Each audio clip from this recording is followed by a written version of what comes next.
What's up, LA Live Gang? This is your boy AC, and I'm here with a special early morning edition of LA Sports Live. Salute to the chat. What's up, Reg Dog? You guys see the thumbnail, you see the title. Let's get straight to it. Okay, guys, we got a little bit traction on this situation with the Brooklyn Nets. There's some reports coming across Twitter and across the wire that the Nets are starting to tell teams that Kyrie Irving is not available. I repeat, there's some reports coming across the wire that the Brooklyn Nets are telling teams that Kyrie Irving is not available for trade at this time. Now, today's Monday, so let's just hold our horses a little bit and see what happens, see what develops the rest of the day. Um, you know, I didn't. I'm gonna say let's just hold our horses until we hear something officially or official from the Nets. I repeat, I said let's hold our horses till we hear something official from the Nets. Um, what's up, Buck Skull Gang in the house? Do I believe it? Yeah, I do believe it. I do believe it. I do believe it. We'll see what happens, but I want like to hear it officially from the Nets first, not second and third hand information from these reporters. And also, um, a couple sites are citing excuse me, they're citing Shams, but Shams has not tweeted this directly, so I'm not sure about this, but there's more than three or four or five news outlets who are reporting this, so it has to be some kind of truth to the story. Me personally, do I believe it? Yes. um,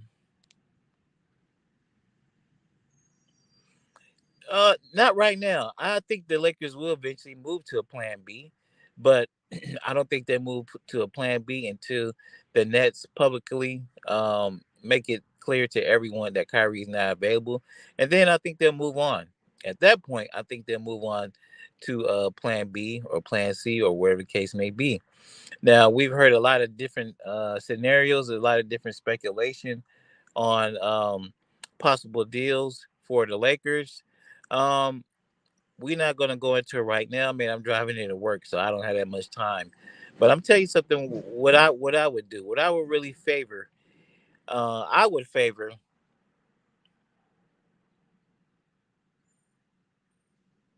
Man, what's up, everybody in chat? What's up, SM?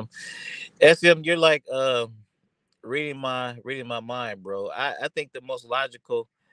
Um, every time I say something, y'all keep talking at me. Anyway, I think the most logical deal, the deal that would help us still maintain some of our cap space for next season, as we would be acquiring expired contracts, is to swing a deal with Utah. I agree. I agree with SM. Swing a deal with Utah. Um, Utah has multiple players. Utah has multiple players that could be very useful for the Lakers, including Patrick Beverly.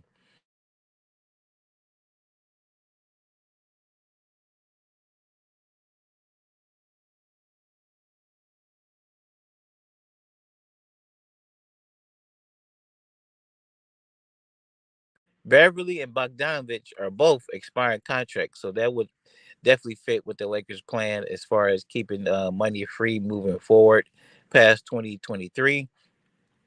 Rudy Gay has an extra year on his contract, so I don't know. We have to see about that.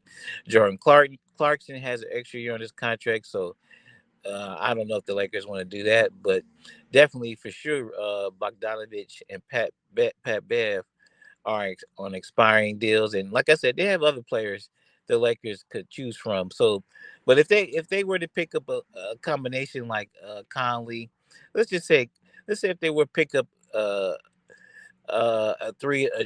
trio like Bogdanovich, Conley, and let's say Rudy Gay, just for example. You know what I'm saying? I think those are good, solid role players that will really complement our stars. Because you guys think about it, man. Think about it. What has been the knock? What has been the knock on Utah? Last 5, 6 years. The knock has always been great regular season team. They win a lot of games. They jump out the gate fast. They could be first, second, third seed, no problem. But they fizzle in the playoffs. I repeat, they fizzle in the playoffs and don't have never had enough to make, get it done to make it to Western Conference Finals or anything like that. And the reason why is because they didn't have stars. They didn't have star players. They had good players, good role players, players that played well together, but they didn't have the superstar firepower. I believe if you get a nice mix of these role players from Utah, and you mix them with our stars, and that of course, our stars got to stay on the court. LeBron and AD have to stay on the court, have to be effective, and have to make it through the regular season. But I think a nice mixture of these Utah role players with the Lakers stars, I think that would work good. That would work good. What y'all talking about? Yeah, I hear you. I hear you, SM. They could eat Clarkson. Who else? Clarkson, like I said, Gay, they have an extra year on that contract. Um Yeah, you see some of you guys on the same page as me. Steven Scott says Pat Bev and Mike Conley would more likely feed the ball to AD a lot, and that's what this team needs. This is what this Laker team needs, man. We need to run everything, force feed that big nigga, and then either it's gonna be a make or break season for him. It has no more excuses. We need somebody that's gonna force feed him, and Pat Bev and Conley, those guys are veterans. Unlike some of the guys, that we got last off season, as far as our minimum contract guys like guys like Pat Bev and Conley, they have more left in the tank, bro. Um, Pat Bev would be playing for a contract. Connolly would not Connolly, but Bogdanovich would be playing for a contract, and those guys, they've never won a championship. So I think those guys will be hungry. I think those guys will be hungry to go to a team like the Lakers and compete for a championship. And if you let's say if you brought three of them over, those are good veteran players with a history of winning, and also they have history playing with each other, man. History playing with each other. So that's the route I would take, man. I hear a lot of people talking about this Knicks trade and Julius Irving and all that kind of stuff, and that's something you could look at. But I just if the Lakers were to do a deal like that, man, they would kill a lot of their flexibility moving forward. And I just don't see them going in that direction, simply because the fact they've been hollering about trying to get and maintain this flexibility.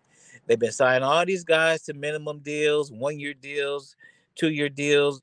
The last 3 or 4 years, that's all they've done and sign these guys to these little deals, 1 or 2 years for this coming up season for this reason, and that is maintain flexibility this coming off season and to have some cap space. And I don't, excuse me, I don't see them abandoning that plan for Julius Randle, man. I mean, the potential there is there, you know, high risk, high reward, but I'm just not feeling it, man. It's just too many years, over $100 million left on that contract, and I don't think that's gonna happen. SM says I want the Lakers to sign Bogdanovich in 2019. He fits well with LeBron. Yeah, man. Yeah. And I'm telling you, man, the best. It's my opinion, man. We're gonna see shortly within the next 6 weeks, and once camp opens and the preseason, we're gonna see how things play out. But I just think, I just think the Lakers, their best shot is just to put together a good team, man. Together a good team, and you could go to you could go with the third superstar player route, man. But anyway, any one of those guys go down, man, it's an issue. Yeah, you have the other one there, but your bench is short, man. Because your bench is short, and the reason why I say it's short because it's a bunch of minimum guys. What's up, Bucket and One? Bucket and One. The story is nothing official from the Nets. If you guys are just coming to the stream, it's nothing official from the Nets, but there's starting to be reports that the Nets are informing players. Excuse me, the Nets are informing teams that Kyrie Irving is not available. I repeat, there's unofficial reports. We haven't had a direct tweet from Woj or Shams, but there's unofficial reports, and at least one of them citing Shams that the Nets plan on keeping Kyrie Irving, and they're privately telling teams that he is not available. So that's the breaking news. That's the story we're reporting on. Nothing official. I think we'll probably hear something official today or maybe later on this week. And then once we do, the Lakers will move on. I believe the Lakers will move on. I don't think they will keep Russ, start the season with the hopes of maybe getting Kyrie later. I don't think they'll go that route. I don't think they'll go that route. I think they want to move Russ, get off that contract, fresh start for next season, and I think they'll definitely do a deal. Like I've heard said many times before, like I know, but I've also heard it said before. The Lakers definitely have, excuse me, a plan B and plan C and a plan D. They've displayed that over the years that they can regroup and go in another direction really fast. What's up to everybody in the chat? What's up to everybody in the chat? They've proven they can do that. They've proven they can do that. Um, because they've done it in the past. So I think the Lakers will quickly regroup once the official word comes, man. Once the official word comes from Brooklyn, I think we'll see them move pretty quickly. Go ahead and move on. Like I said earlier, if you just come to the stream, I prefer some variation of the Utah Jazz trade. My next preference would be Indiana Pacer deal, and my third choice would probably be a New York Knicks deal. And the reason being, I like Julius Randle and everything, but I don't like that hundred. I don't like that $100 million that he's owed over the next few seasons, and I don't like um, if they decide to do a deal involving Julius Randle. I just don't like the limited flexibility they would have moving forward. And I just really don't think that's a direction the Lakers want to go in because, like I said before, they've been planning for the last 2 or 3 years to have flexibility moving forward um, past 2023. With LeBron signing his extension, that kind of ate up some of that money that was going to be available. But if the Lakers pull off a deal, and they, for the most part, acquire players who have expiring deals, they still will have something in the neighborhood of 20 to $25 million to spend next offseason. And I think that's something they're looking forward to. They've been planning for. And I think that's the plan. Now the plan could change, but I don't think they're going to deviate too far from that plan as far as keeping cap space available, man. But I just wanted to come on for a little bit, guys. I appreciate everybody coming through. Um, as you guys come through the stream, either when you're live, make sure you hit that like button. If you're new to the channel, make sure you subscribe.